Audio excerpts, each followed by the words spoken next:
Hello and welcome to the Blueprint Review podcast, our monthly chat about a wide range of films, new or old, popular or obscure, focusing largely but not exclusively on physical media, much like the website itself. On the show, regular listeners will know we talk about discs and also review kind of random titles we've watched from a collection or elsewhere. But with it being October, I thought we'd get in the spirit of Halloween a bit and keep our reviews on a horror theme. But before we get into that, let's just introduce ourselves. So I'm David Brooke, as regular listeners will know. I'm Blueprint Review's editor.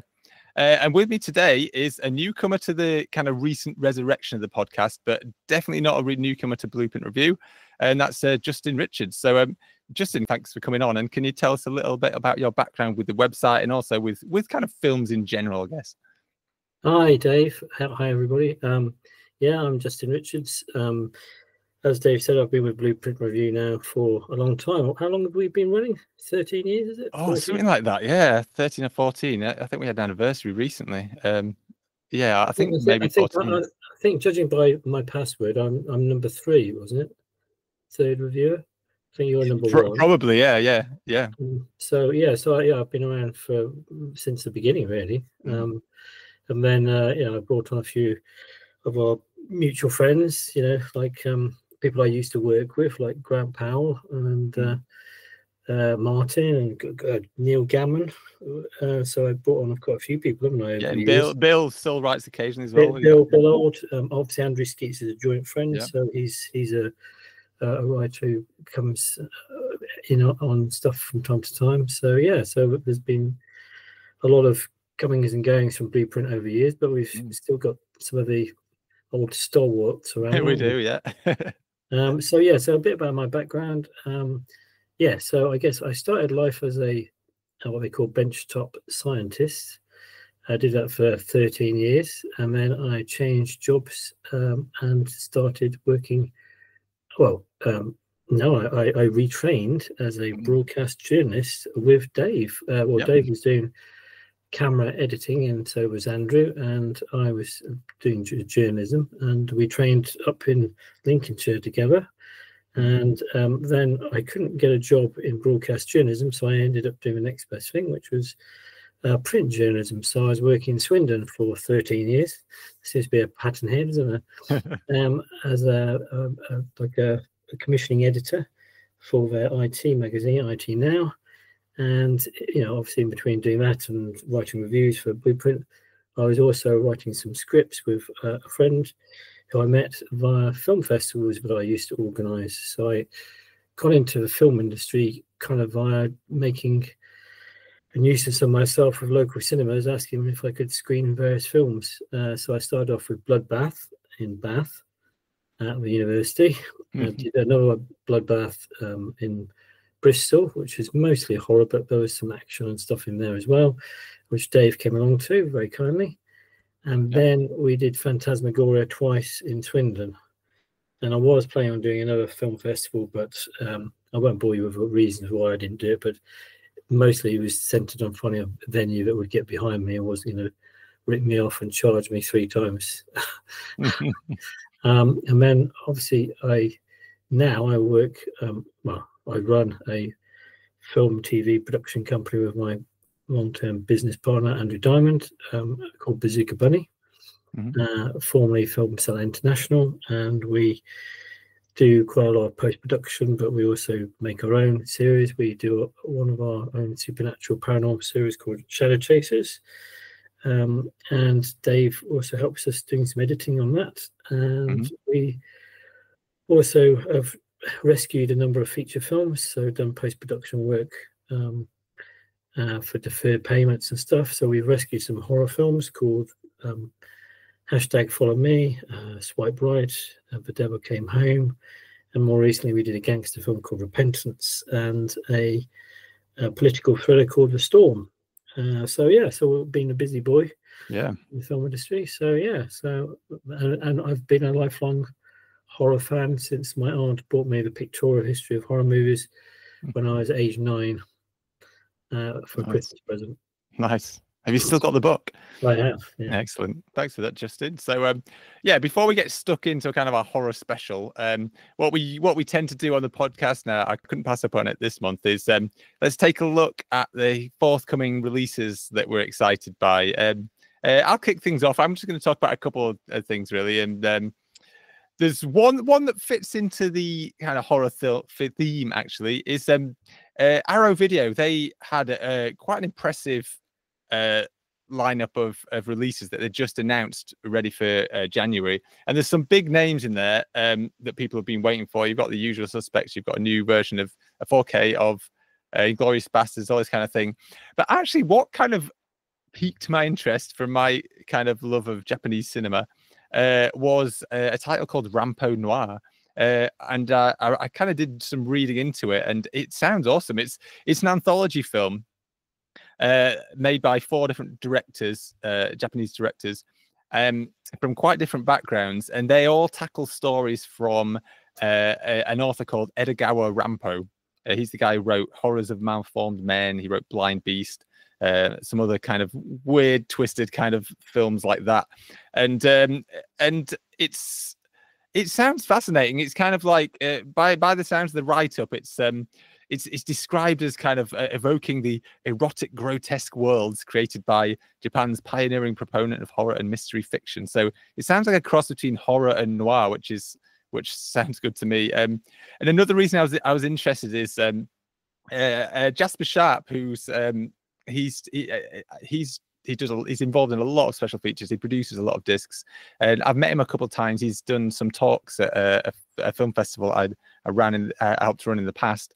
And he commented on Facebook about the disc because he's produced it, and he was saying how much work he'd put into it. So I kind of had a double checked the disc, and there's an incredible amount of special features for what is quite a not a really very well known film. It's crazy. You've got a commentary, you've got dozens of interviews. I believe he and his partner Sarah, they traveled to Japan to film a lot of these. There's also a feature-length making of that was made back in 2006, so not long after the original film was made. And it's just loaded with stuff. So I'm really, really interested in this. I think most people will be jumping at the kind of the sale and stuff like that, the big films that Arrow announced this week. But this is the one that kind of it got me interested. So I'm definitely going to be checking that out when it arrives in January. The other one I wanted to mention, I wasn't sure if I mentioned this last month, but I don't think so. And I just wanted to do a shout out to Eureka. They are bringing out a box set called Horrible History. And it's not the kids like history comedy program that my kids love. It's 4 films. And you, Dave. And you. I do. I must admit, I do enjoy them. But no, it's a collection of 4 historical epics by Chang Che. So Chang Che is the kind of regular Shaw Brothers director. He became famous for his kind of very manly films about chivalrous kind of warriors fighting to the death and all this kind of stuff. And this has got some of his big historical films in there. So you've got Marco Polo, The Pirate, The Boxer Rebellion, and 4 Riders. So yeah, it looked cool for me. It's one that I had to mention as well, because I must admit I'm not going to be reviewing it because there's too much coming out. It comes out in December, and I'm away, and there's loads coming out that I'd already put my name to. So a 4-film box set, I couldn't manage it.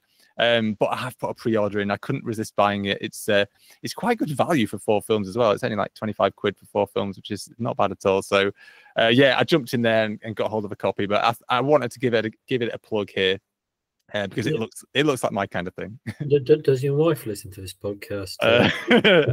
Not usually, so hopefully by right. You're safe. Okay. Yeah, I just got to cross my fingers she's not around when the package arrives. But it looks like a slim box set, so I think I'm lucky. I think they've squeezed squeezed it onto 2 discs, which is why it's a kind of cheaper price. So I might get away with saying, oh yeah, just a cheap secondhand. Yeah, it'd be fine. So yeah, don't tell her. It's funny you mentioned Jasper Sharp, because he came along to the 2nd film festival I ran at the Cube Cinema in Bristol.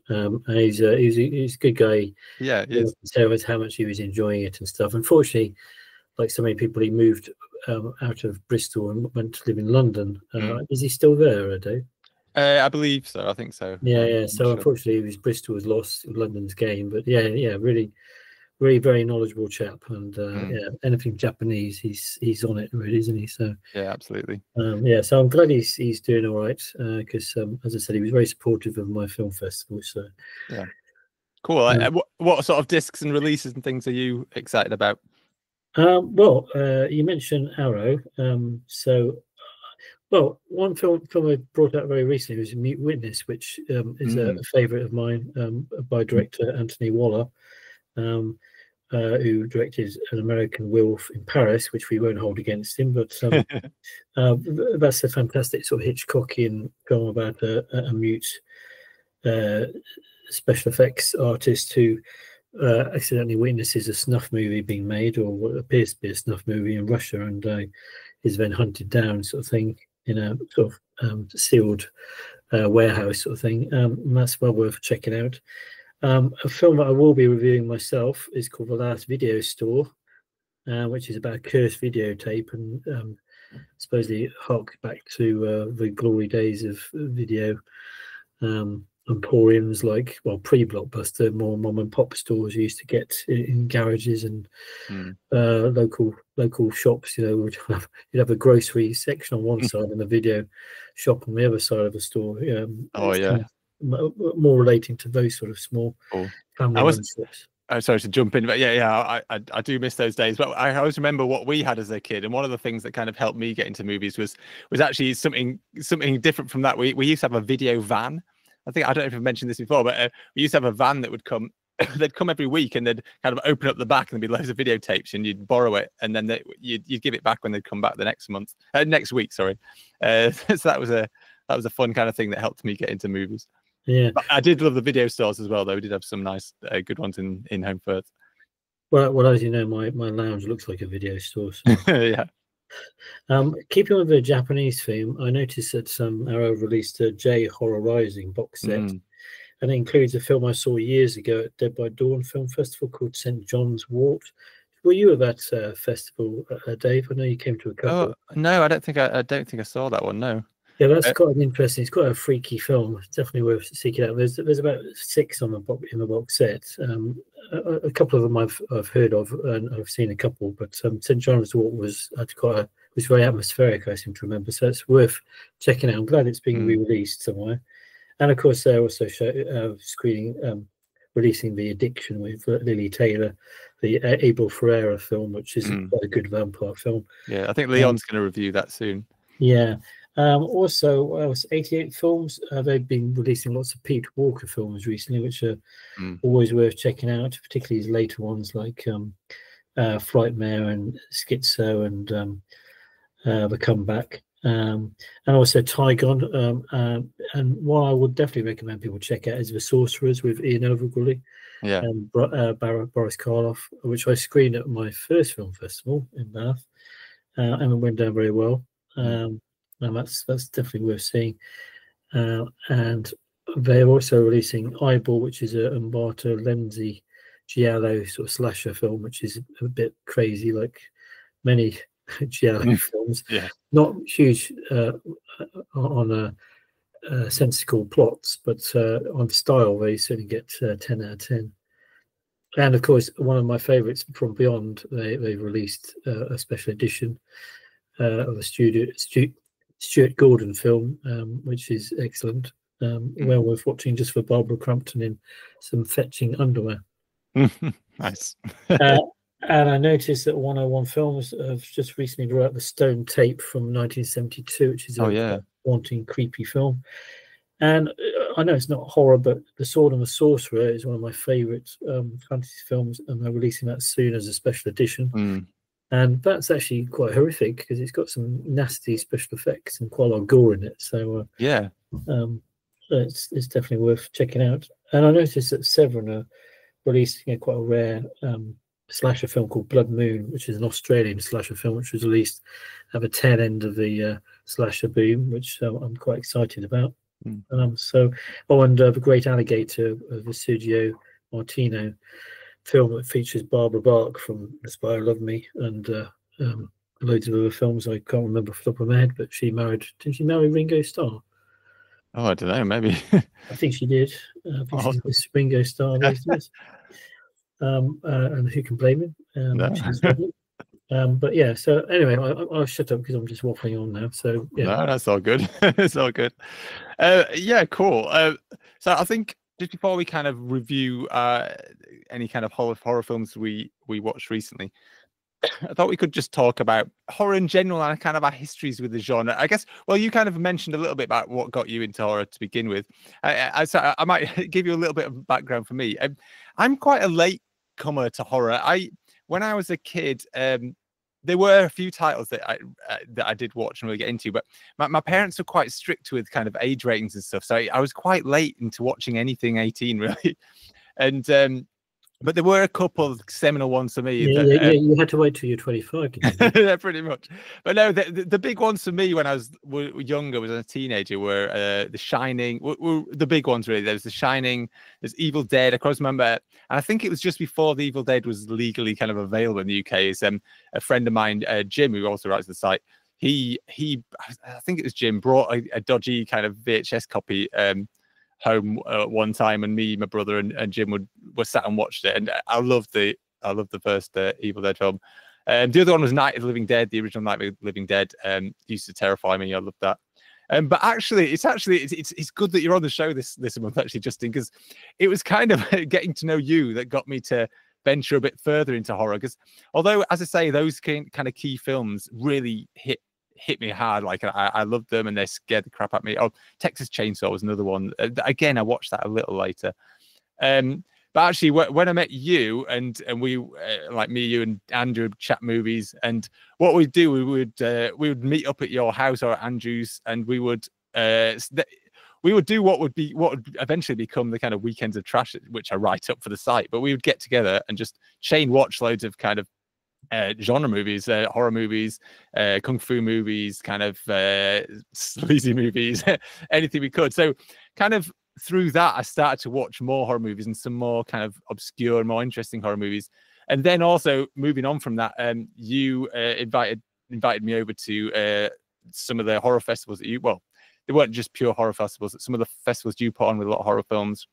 And we would then go, we went to the Dead by Dawn festivals, and we went to the Celluloid Screams festivals and stuff. So it was really actually kind of you who got me kind of pushed me out of my safety zone a little bit. Don't blame me, Dave. So I mean, I'm still a bit of a softie. I think I do enjoy a good horror movie, but I tend to lean towards I like my haunted house movies, my ghost stories. I like films that are kind of a bit creepy. And I also love comedy horror. I like kind of over-the-top horror, like the Evil Dead movies, where it just kind of pushes it into such ridiculous kind of levels that it becomes funny. I mean, obviously, Evil Dead 2 and Evil Dead and I Moved Out Instead just are definitely comedies. Whereas I guess the first one isn't really a comedy, but at the same time, it pushes some of the gore so hard that it kind of almost, it becomes almost ridiculous. And like, I'm a massive fan of Brain Dead as well, and Bad Taste and stuff like that. So I do like my kind of over-the-top horror, and I like my kind of creepy old school kind of horror, but I do struggle with the kind of nasty stuff. I'm not into the torture films and anything that's just really kind of unpleasant and nasty. So you don't want your Christmas present a Serbian film? Stuff like that I just avoid, basically. So yeah, that's kind of me for horror. I guess you covered a little bit about yeah, well, no, I as I said, I when I was a kid, like most kids, I really sort of obsessed with dinosaurs. And then when I realized that dinosaurs don't actually exist anymore, I started kind of creating my own like monsters and stuff, drawing monsters all the time. And then when I realized there were actually films made about monsters, I just sort of migrated across to horror. And my cousin, who's a few years older than me, just gave me a couple of books. One was Guy Smith's Night of the Crabs, and the other was James Herbert's The Lair, which is the second of a Rats series. Cool. And I read those age 10, 11, which I probably shouldn't have done because they were definitely adults. And yeah, as I said, I had the pictorial history of horror movies, and it just went from there. I sort of started any chance of picking up a horror novel or something. There was secondhand bookshops. But a bit like you, Dave, my parents weren't particularly fond of me, trying to watch horror films, and Yeah. I had to creep downstairs when they gone to bed to watch horror films on horror double bills. Every Saturday night during the summer, they used to have they did a series of about 12 or 13 weeks horror double bills, which some people of a certain age might remember. And they used to do have a tame one that used to start about 10 o'clock. Might be something like, I don't know, The Devil Bat or something like that, and then they'd show a more modern horror film, Captain Kronos, Vampire Hunter, or something from the 70s. So they would show quite a range of things, but I usually just ended up watching maybe a few of the first film, not the second film. I remember the first proper horror film I watched was a film with Peter Lorre in called The Beast with Five Fingers. Oh, nice! Yeah, I've seen that. And it was a really cool little film. And I remember sitting there freezing my ass off at sort of 11 o'clock at night. My parents had gone to bed, and I had to turn the volume right down so they didn't know I was watching it. And so that was my first experience of watching a horror film. And then my first experience of watching a modern horror film was when my friends and myself used to hire videos out, and we went around to a friend's house and we watched The Evil Dead, original, and it scared the shit out of me, to be honest. And I was on the edge of my seat. So that was probably my first recollection of getting into serious, sort of hardcore horror, as I might call it.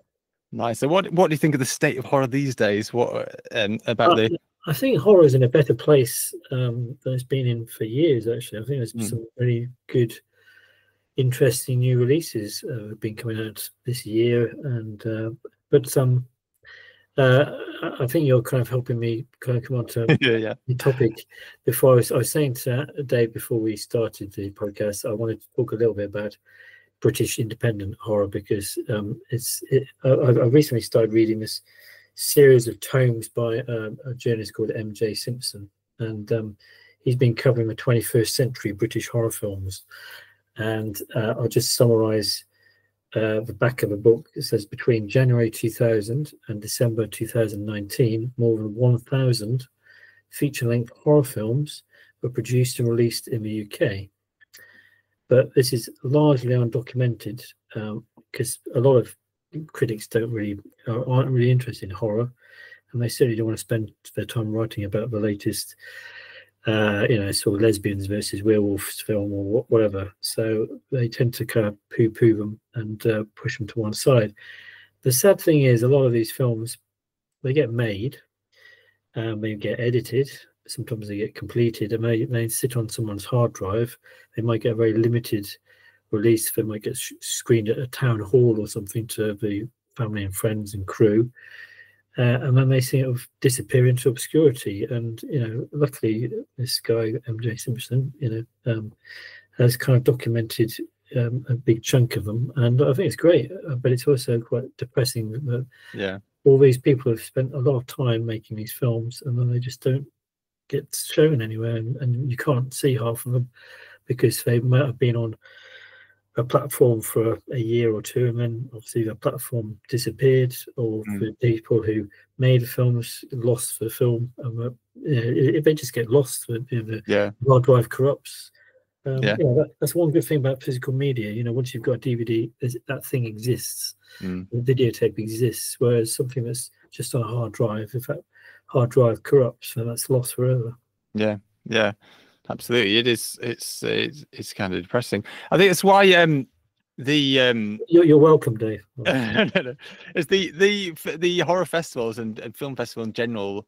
They're good for kind of getting some of these out there, but at the same time, there's only so many films they can show, and they need to keep running. So they still tend to try and hit. They do try and hit a few of the more well-known titles as well. But some of the festivals, I mean, like we mentioned, Dead by Dawn and Celluloid Screams, they were quite good for, or still are, I guess. So Celluloid Screams is still running. They are quite good for trying to give some of the smaller films a chance. But as you say, there's thousands of them out there. It's just that go nowhere. So there are people trying to trying to get the word out, but it's so hard. I mean, I guess these days with streaming, there are maybe more platforms to get them out there, but to get people to actually watch them or to get these streaming platforms to buy them is still a real uphill struggle. That's partly why I found the Indicators release of the Michael J. Murphy set quite interesting, because he was kind of a ultra low budget British filmmaker who just churned stuff out for decades.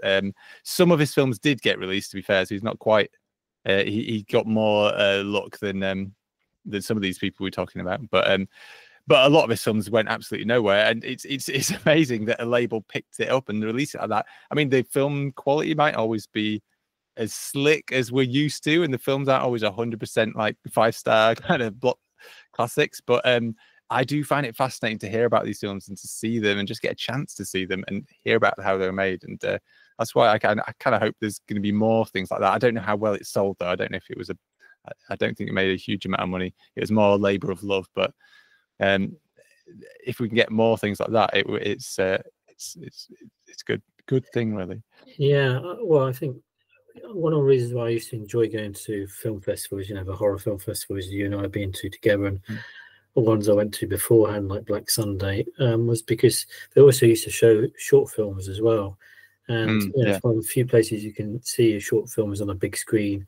And of course, the people who ran film festivals would, shall we say, vet the short films, so you'd see the best of the ones that they'd had submitted, and usually they were quite high standard, or at least had something going for them. So, you know, it's a privilege being able to see those films on a big screen with a like-minded audience, and that's what I used to really enjoy about going to things like Abattoir, Dead by Dawn, Cellular Screams, Black Sunday, Psychotronic, you know, all these film festivals where you got to see short films as well as the features. And also promo reels of films which they were hoped to come out. Like, I remember seeing a promo reel for Revenge of Billy the Kid. Have you seen that film, Dave? Oh, I've not. I don't think I have. We've almost watched it a few times at some of our get-togethers, but I mean, it's a silly comedy horror about a farmer who basically shags a sheep and produces like a goat monster, like a minotaur. Anyway, no, a goat. It would have been a goat, not a sheep. Sorry, I apologise. It's late. But that film by Jim Green, that was a labour of love, and it took quite a while to come out. I mean, it's been out on video and DVD now. I don't think it's had a Blu-ray release. And his subsequent film Room 36, which I did screen a couple of my festivals. That's a great film noir horror. I don't know. Did you see that one, Dave? I did see that one. I enjoyed that one. Yeah. It's got Brian Murphy from George and Mildred, if you remember him. And yeah, so films like that are it's just nice to be able to see those on the big screen, because otherwise you're not going to see them on a normal cinema run. Unfortunately, more than ever, the main studios have, you know, British cinemas locked down to show just Hollywood stuff, don't they? Yeah, definitely. The state of cinemas these days is a bit depressing. I kind of like what they have been doing recently, which has been nice, is at least showing some of the old classics again. It's quite nice to see those in the big screen. But in terms of new releases, it's pretty much like 90% big blockbusters, really. Exactly. Yeah. I mean, years ago they used to have something called the ED Livy, where cinemas had to show a certain amount of homegrown product. And that's where the B movies used to come in. So they'd, you know, have to show a low budget sort of British film, because we didn't have the budgets that Hollywood did, to kind of complement the Hollywood A-list kind of film that came second.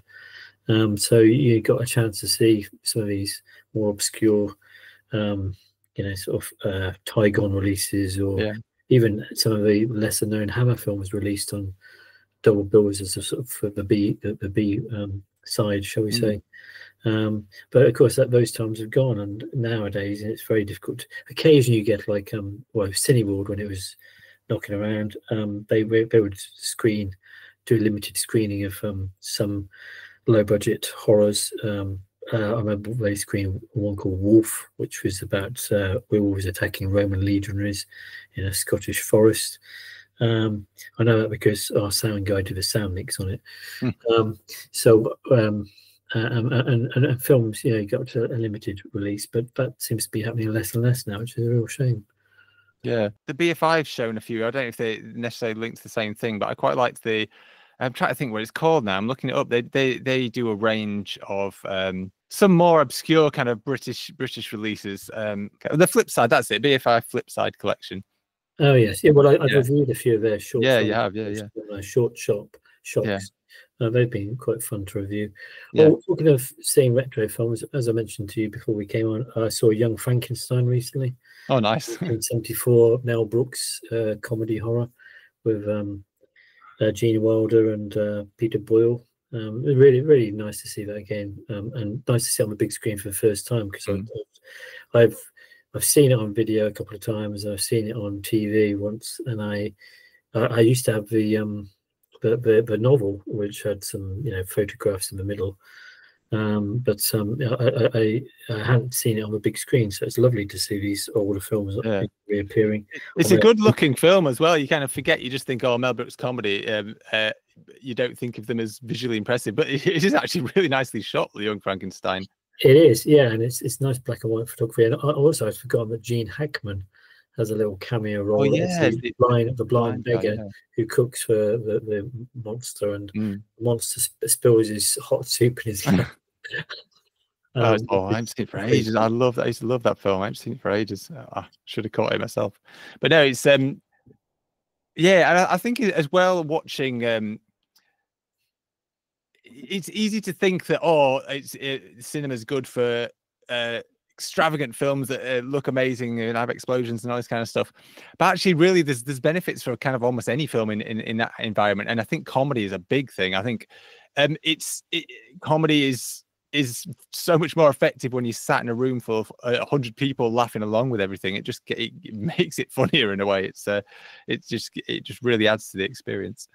Although it doesn't have to be a comedy to make you laugh, because I remember the only kind of film festival vibe I got from a film, a mainstream film, was I was watching V for Vendetta just at a normal multiplex, and there's a bit where the Houses of Parliament are being blown up, and there was a cheer that went up from the audience, just spontaneous cheer, people were applauding. That happened in my showing of that originally as well, I remember.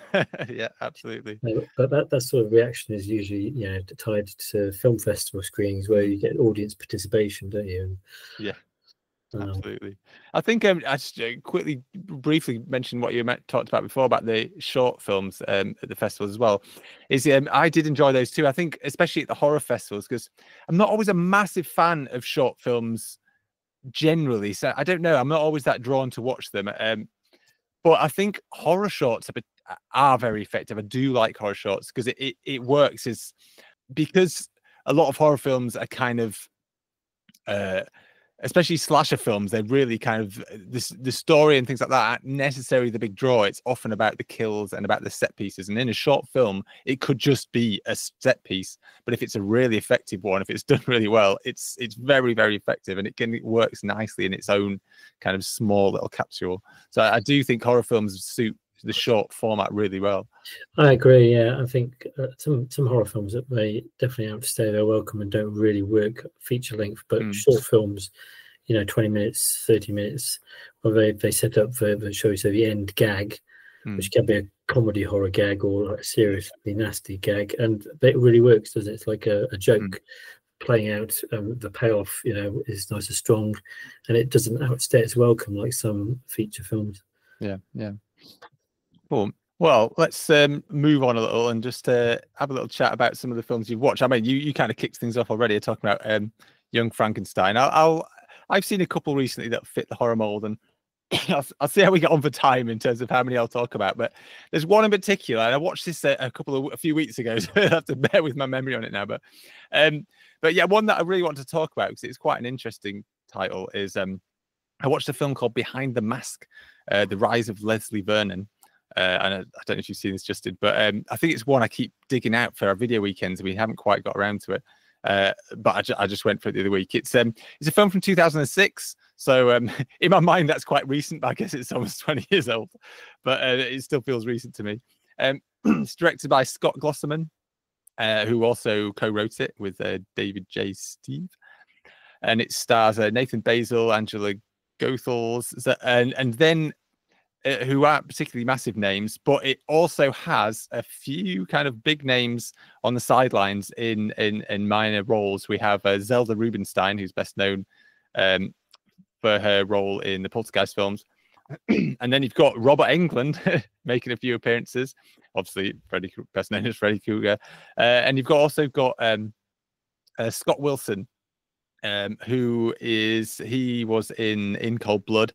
And the Ninth Configuration, In the Heat of the Night. Has been quite a few big films, and kind of there's a reason between some of these kind of famous faces in the film, and that's that Behind the Mask is it's a very postmodern film. It starts out like a found footage, not necessarily found footage, more of a documentary style film. So you're following a documentary film crew who are documenting the life of and kind of work of Leslie Vernon, who is he's a wannabe serial killer. In his own words, he wants to be like the next Jason or Freddy and all this kind of stuff.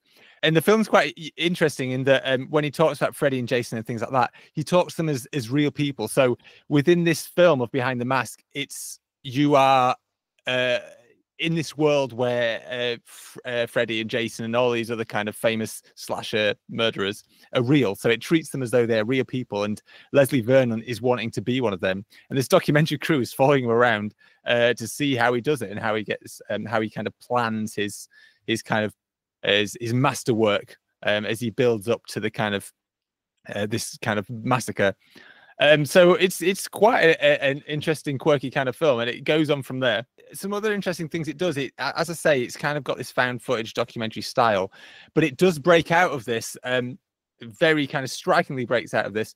Initially, it's just when he's talking about the kind of kill scenes, the bit when he's going to actually kill someone, it suddenly breaks out and turns into a very cinematic style. So again, it's kind of suggesting that these kind of cinematic looking sequences are real, because in this world, like Freddy and Jason and all this kind of stuff is real. So it's quite an interesting play on this kind of visual style. And there's a lot of kind of humor in there. It is a black comedy, and a lot of the jokes comes from kind of playing with horror stereotypes. And so Leslie Vernon, kind of the way it deals with horror stereotypes, like slasher stereotypes in particular, is he kind of sets these up. He knows what's going to happen with these teenagers, and he sets it up so that we hit these horror beats that you expect from this kind of film. So it really kind of plays with that idea. And there's a lot of in jokes that, as I mentioned, about all the horror movies, about your Nightmare on Elm Street and your Friday the 13th and things like that. And it's a lot of fun. The only thing I would say is it's not a perfect film. It doesn't always work. Like sometimes you have to kind of suspend a lot of disbelief in terms of why they're filming this and the way things kind of go. But you've got to kind of just go with it. It's just accept its kind of style. The other thing that lets it down slightly is when it does get into horror mode and kind of breaks into a more of a standard cinematic kind of style. The actual kills and the kind of slasher sequences aren't really that exciting. They're not really that special. There's one gore sequence that's quite unusual, that stands up a bit, but even then it's not brilliantly directed. I think it's a film that's got more of an interesting script than it has direction. Like it's other than playing with these kind of styles, it's not always that amazingly effective, especially in the horror side of things. But I did find it very entertaining. I found it interesting. I found it different.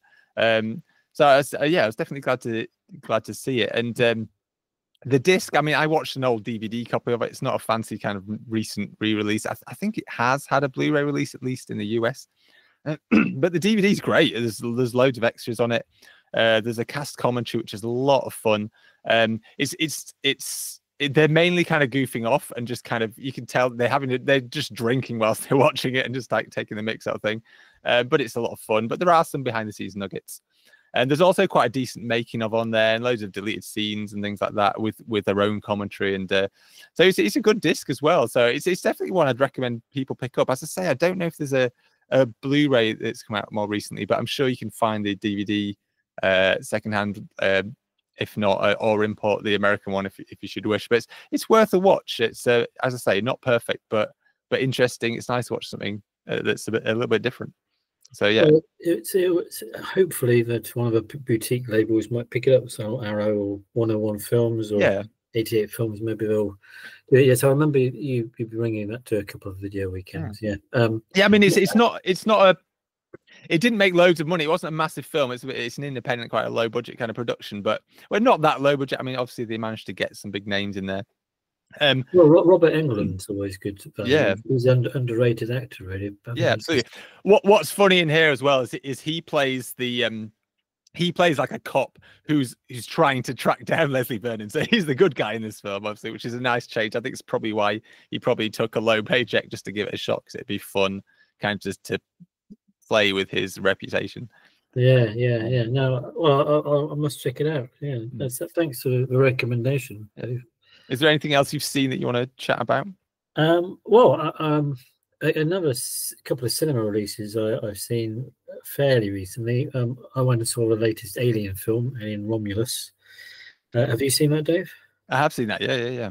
Yeah. So I was impressed with the world building and the effects, and but again, for me, it was not really doing much that the original Alien film didn't do. You know, it was more like a rehash.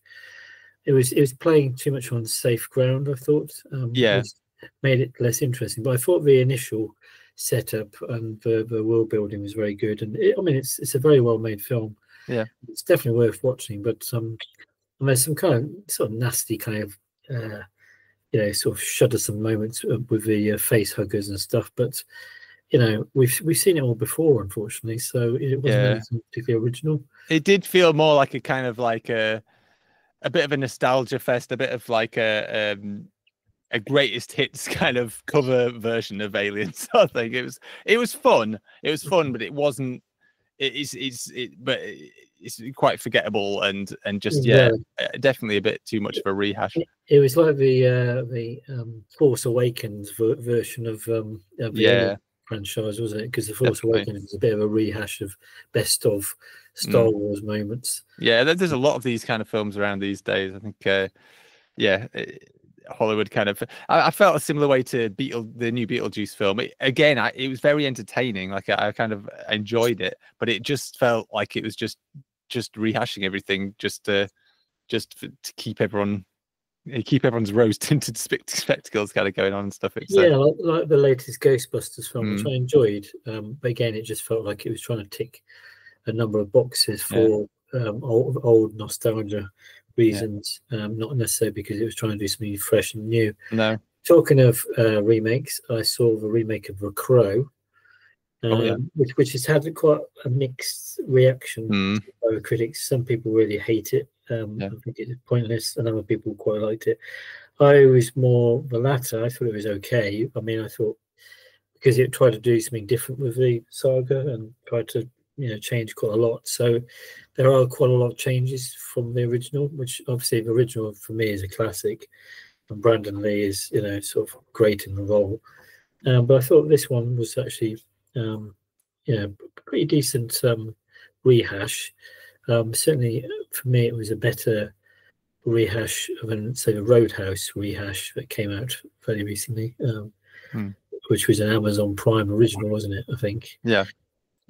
Obviously that's not a horror genre, so I'll drop that reference. But it was more satisfying. But The Crow, it has quite a lot of horror references. Just it's very dark and brooding and gothic. So if we're talking about new releases, I might throw in I just want to know if you watched the Substance yet. No, I do want to see it. It looks good. Oh, I won't talk about that too much. I think that's good to go in cold. But that's really good. That's definitely the most. It's definitely got the biggest impact. Some of it was a bit much for me, but it's you should definitely check that out. But you maybe don't bring Isabella. It's pretty brutal. Okay, yeah, she likes horror, but more like you, haunted house sort of horror. Oh yeah, no, this is full on body horror. Like wow. So pretty extreme Cronenberg and it's Cronenberg meets a little bit of. Cronenberg meets Society meets brain dead, I think. By the end, it's yeah, Well, it's quite an experience. Society is a very underrated film, so yeah, that's a great reference. Yeah. And that was the first feature film I saw at the first film festival I went to, which was Black Sunday back in Manchester, back in about 1990 or something like that. Wow! And they had Hot Love, which was a short made by Jules Buttergrit, is it? Who did Necromantic. They showed Necromantic later on in the program, but they showed his short Hot Love first, and then they went straight into Society. Wow, it's quite a way to kick it off. Which is amazing. It just kind of blew my mind, really. So yeah, because you think it's going to be one thing, you know, initially it's kind of like plays like an episode of is it Beverly Hills 91020 or something like that? Yeah. And then suddenly it goes completely weird and left field. So anyway, but yeah, definitely check it out if you haven't. Yeah, some of the best kind of makeup effects and special makeup effects ever, and it's just crazy. By Screaming Mad George, who apparently is mad. No, it doesn't surprise me. Yeah. Cool. So more recent releases. So have you seen anything else at the cinema, Dave, or that's horror related? I probably only The Substance really recently. I think that's the only horror one recently. I haven't been for a few weeks. Although I just bought myself, I bought it a couple of weeks ago, but I haven't activated it yet. But I bought myself a Limitless card for the Odeon, so hopefully I should be going a lot more regularly. But I've been quite busy. There's been a lot going on. I've had family coming around and stuff, and so I've been holding off on registering it. But when I registered the card, that I paid for it through Amazon, I'm going to be trying to get to the cinema as much as I can and watch more. Because I've not been for a little while. Because I mean, this year has been quite good for horror so far. Yeah. I mean, unfortunately, I've missed quite a lot of horror films. Yeah. But I've read reviews, and like there's been The First Omen, which is supposed to be pretty good. Supposed to be pretty decent. Immaculate, which is similar but is supposed to be pretty good. The film that was reviewed on our site in Violent Nature, which is supposed to be definitely worth watching. Long Legs, Abigail. I did see that. That was good. Abigail, which is about the 12-year-old vampire. Well, and big news, I guess, at the moment is that how successful Terrifier 3 has been. It's I've not seen the other films, so I wasn't that bothered about it. But what's interesting is how I don't know if it actually has beaten it. I'm pretty sure it has, but it is the news that and don't quote me on this, as I say, I might be wrong, but it looks as though Terrifier 3 is going to make more money than Joker 2, the Joker. I can't remember what the name is, but the second Joker film. It's beating it by miles in the cinemas, and Terrifier 3, although it's not super low budget because it's the third in the series, but it's not a massive film, and it's just a pure, by all accounts, very gross horror movie that's absolutely kicked the ass of the new kind of superhero. Well, I know it's not quite the usual superhero film, but but it's linked with the genre, the comic book kind of movies. From what I understand, because I haven't seen the new Joker, but it's because people didn't really want it to be a musical, and I think it's got some musical numbers, isn't it? Yeah. I think they tried to do something brave with it, and it's backfired. Yeah,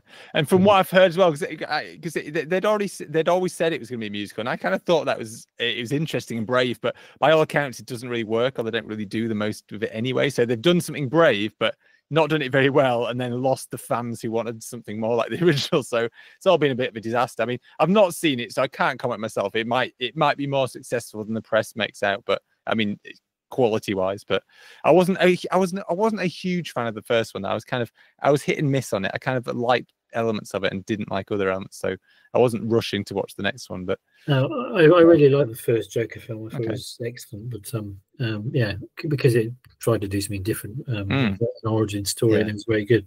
However, like you say, it sounds like the second one has backfired really badly for the studio. So but yeah, Terrifier 3, I think there've been quite a lot of walkouts of people being sick in screens. Probably they always say things like the opening scene or something like that. So I would imagine fans of the first two films will enjoy the third one, and fans of just kind of grotesque slasher horror will enjoy this anyway.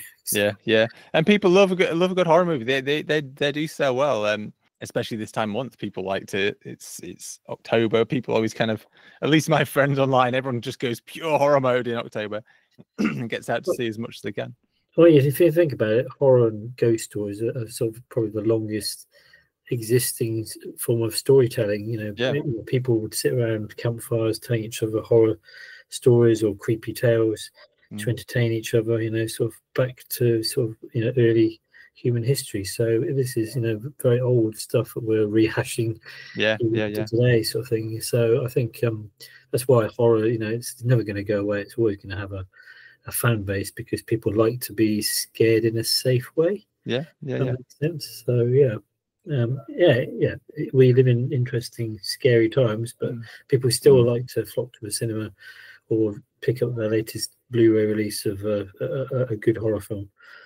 Nice. Well, I think it's a nice point to close out on. Unless there's anything else you've missed that you want to I was just going to say, on a musical front, we were talking about what new releases.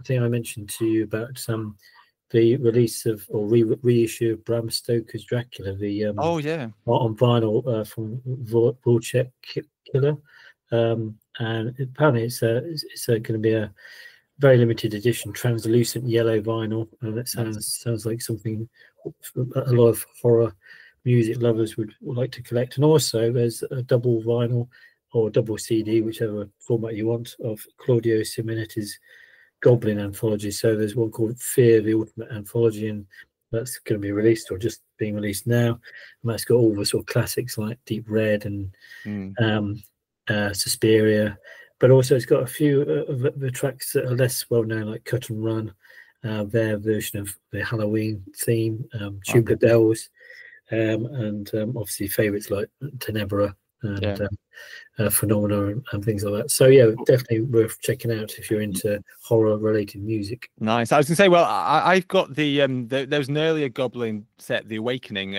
I got that a few years ago, and it's not quite as extensive as that, but that set's amazing. So I imagine this new one's going to be even better. Yeah, the set I've got, I think it's a 6-disc one. It's got I'm just looking up one now. It's Profondo, Rosso, Roller, Suspiria. So it's got Roller, I guess it's got a couple of their albums away from their soundtrack work as well. So it's a little bit different, but but as I say, it does have Suspiria and Dawn of the Dead and Tenebrae and stuff like that. So it's kind of similar set, and I love that set. So this new one's definitely be worth picking up. I'm glad it was worth mentioning. Cool. Well, before we kind of close things off, then I guess, is there anything you want to plug? Anything you've got coming in the pipeline on Blueprint Review, or anything else film related that you want to plug before we say goodbye? Well, go and buy some of the films that I've worked on, so that we can earn some money from it. Absolutely, yeah. No, I work on a lot of them too, so definitely check out Bazooka Bunny's work. Because obviously, we only make money when people buy it or they click on it to stream it. So that's a sad fact. Yeah. Just going back to what's going on the site, I guess it's business as usual, really, on the website. I've recently reviewed the original Scarface and Kung Fu Instructor, and the kid from Kwangtung. So those latter two are 88 films releases. Scarface, the Criterion one. I've got some more reviews I should hopefully be working on this week. We'll see what I'll get to on those.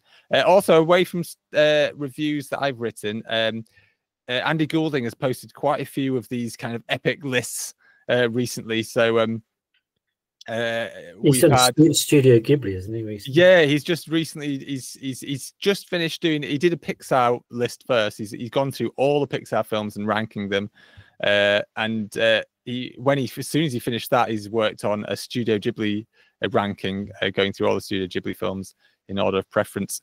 I've got some bones to pick with him on this, because there's one of my all-time favorites is near the bottom of the list, which is just wrong.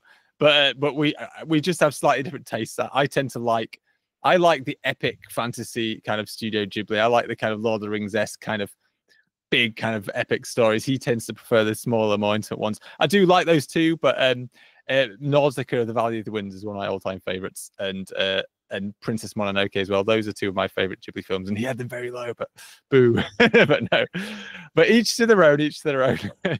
We all have our own opinion, Dave. But you should definitely give the lists a a read though. That and the Pixar one, they're he's really thoroughly got into all the films. It's quite an impressive achievement. So give it a look. Cool, which leads me just to thank you, Justin, for joining me this evening. It's been a pleasure as always. Thanks for inviting. Hopefully you'll come back sometime soon for a future episode. No. And yeah, no, I've been David Brooke, and you've been listening to the Blueprint Review podcast. Yeah, thanks for listening, and good night.